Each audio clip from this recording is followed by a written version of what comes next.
POV Talks with Nico, Episode 9. Hey guys, Grindelwald, snow, yan yung daanan. Just like in trading, kailangan mo ng directions, kailangan mo ng guide so that hindi ka mapahamak. Importante na sa trading, mayroong plano at alam mo kung saan papunta yung gagawin mong trade, at dapat laging meron kang backup plan or yung stop loss or yung risk management. Because if in case na hindi tama yung dinadaanan mo, alam mo kung saan ka babalik, tulad nito. So sa trading, importante na meron kang risk management, money management. Simple analogy, maglagay ka palagi ng stop loss para hindi mapahamak ang buong kapital mo.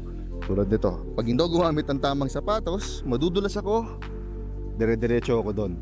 Sa trade mo, pag hindi ka naglagay ng stop loss, dire-diretso, sunog ang account mo. Yun lang. Ciao!